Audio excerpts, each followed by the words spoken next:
Hello and welcome to the Golden Thumb Rule, where we break down the core principles that truly matter in long-term investing. Well, investors are constantly being bombarded with, sector buzz, thematic narratives, and market cycle headlines. Technology one year, manufacturing the next, small caps in bull market, large caps during uncertainty, and somewhere in the middle, investors struggle to stay consistent. Well, to help us break down, we have with us someone who has navigated markets for decades with a disciplined, fundamental first investment framework. And he's George Heber Joseph, who's a CEO and CIO equity at ASK Investment Managers. George, thank you for joining us. Thank you. Thank you for having me here, Kshitij. Let's just quickly start with the first thumb rule, you could say that. But, if there were just one thumb rule for long-term wealth building, would you say it's asset allocation? And why does spreading money across equity, debt, and gold matter more than chasing returns? So one thumb rule, definitely, I would say, as a first thumb rule for investing is, proper asset allocation. When you invest, when you understand the risk of each asset class and the valuation differential and attractiveness, and it becomes very interesting, how much in which asset class you want to allocate. That's what I have learned over the last 35 years. When we look at the investing history, from my own perspective, the asset allocation has given the maximum amount of returns. How does sort of a proper asset allocation act as a cushion during the market volatility or economic slowdowns? You could say that. Equities, in principle, if you have looked at it, nominal GDP growth in India has been phenomenal. 11 to 12% growth in the next decade also is reasonably possible, looking at the construct. From that perspective, allocating into equities always have delivered good returns for the investors, but it comes with a lot of volatility. To manage the volatility, you need to have some balancing act in your portfolio. That's a gold, you cannot value gold per se, because there is no price to earnings multiple or any valuation metrics you can value gold. But gold, that it is a safe haven status. And whenever the entire world is going down, gold is the one asset class which can potentially, safeguard your portfolio. So ultimately, say, for example, if you invest 100 rupees into one asset class and the asset class falls by 50%, right? To get back to where you were, you need to have 100% return, right? So it is not easier. It is easier said than done. That's where you need to create a balancing act in your portfolio, that one asset class goes down significantly, something else protect your portfolio. If you do some bit of homework, it is possible to identify which are the asset classes where you need to be overweight, which you need to be underweight, and that becomes an important pillar in investment decision. Apart from that, my next question is very interesting, and in fact, a lot of our viewers would want to know more about it, and that is related to the small and the mid caps. So, many investors either love small caps or stick only to large caps. What's the golden thumb rule when it comes to allocating across large, mid, and small cap segments? Most of the time, people don't look at history, right? You are mostly imbibed in the recency effect. What has happened in the market in the recent times, which IPO has done well, which stock has done well, and so on and so forth. If you just take a step back and see, what has happened in all the IPOs in the last 5 years.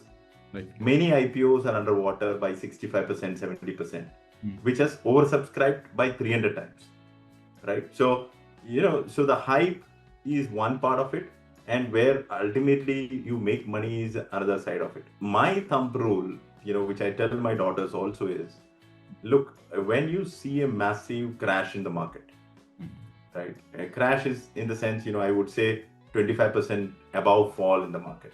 Okay. Right. That's where, you need to be very enthusiastic about, small caps and mid caps. You keep the money in your bank account or keep investing in large caps, and suddenly you see a massive sell-off. And that's when, you need to be adventurous and say that, okay, 25% plus fall in the market, which is unusual. Right. Like COVID, for example, market fell by 40%. Nifty fell by 40%, right? Or global financial crisis, market fell by 67%. So whenever you see those kind of events, look at the sectors which has not done well for the past 10 years. and go into the small caps of those sectors. Okay. Right. So that is one thumb rule I would say as a retail investor you should keep in mind. Absolutely. And in fact, my next question is on the balancing act again. And George, if you can explain how market cap diversification help balance, growth potential and stability. Yes, in the earlier question, you did point out that, if someone is looking to buy into small and mid caps, look for a 20% or 25% plus kind of a drawdown that happened. And yes, you can probably, increase your allocation. So let's say, for example, if nothing of sort that has happened, but still, we are seeing sort of a increasing interest in the small and mid cap space as well at this point in time. So from a money making perspective, we discussed about asset allocation first. Sure. The second part is the market cap allocation. So which market cap is looking attractive? Sure. That is very important because at different points in time, different market cap segment looks attractive. You need to understand the relative valuation dynamics, relative growth dynamics of these segments. Today, for example, in 2 decades, small caps and mid caps is trading at one of the highest valuation point, right? So this kind of situation, whereas in 2013, it was one of the cheapest point. Now, when 2013, if you look back, it was not an easy environment, right? Markets were going through a tough time. There was a twin deficits, all kinds of issues. So a hell lot of chaos. And that's where the small and mid caps became very cheap. Today, we are very bullish on the large cap or Nifty 50 stocks. What ideally you should do is, that, as I mentioned, the allocation you need to pump up in small caps and mid caps only when you see a massive drawdown. Sure. Otherwise, you keep investing into large caps and, you will be quite well off even then. Sectors and themes change with every economic cycle, and what thumb rule should investors follow to identify opportunities without getting trapped in hype-driven trends? Looking at the noise, looking at the TV channels, and you looking at, you will not be able to get a head or tail of it, right? So what you need to do is, as I mentioned, earlier, look at from a bit long-term perspective. It is not a one-day game. Right, it's not a T20 or it's not even a test cricket, right? So it is not going to end in few days. It is a long-term journey that every investor has to go through. That's when the compounding effect happens. If I divide this 35 years into 4 buckets, right? Yeah. So 1990 to 2000, post-liberalization, we saw a massive boom in the technology, media, telecom stocks. Okay. Right, and that was the biggest winners in those decades. And then you saw a massive drawdown. And then eventually you saw the tech bubble or the dot-com bubble hitting in 2000, right? And it bursted. It went up like crazy and then it bursted. Probably, we are bracing in for an AI bubble. Post that, you saw the decade was of infrastructure boom. Then you saw global financial crisis hitting in 2008, right? And post that, there was a bounce back. But again, the sectors which emerged as winners in the next decade were consumer-facing businesses. Okay. Then 2020, COVID crash. Then the sectors which emerged as winners post that were not the consumer-facing businesses, and they slowed down big time. And you saw the sectors which emerged are again the infrastructure, capital goods, real estate, and PSU banks. Okay. So to me, these decadal cycles are very easy to look at and very easy to project. We were in 2020 after the crash, what you would have done is that, you look at the sectors which has not done well for the previous 10 years and, start nibbling those names. And that has become as a massive winner. Now, last 5 years, commodities were the biggest winners in the market, which nobody would have thought in 2020. And if you are good at looking at the numbers, then it's easier to capture these things. Absolutely.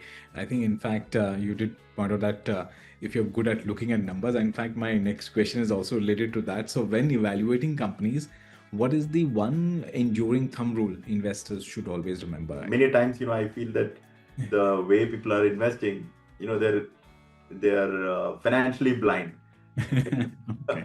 Right. So you're not looking at the valuations, you're not looking at the sensible things, right, and you're not questioning yourself before putting your hard-earned money. So the thumb rule, which I would say is, don't overpay for any business you are buying or any stock you're buying. or the same asset class what you're investing in, don't overpay for any asset class. Sure. Don't overpay for a segment of the market. My thumb rule is don't overpay. If you do that, you will be well off majority of the time. All right, let's move on to my next question. Markets are cyclical, and investors' emotions aren't. So, what thumb rule helps investors avoid emotional decision making?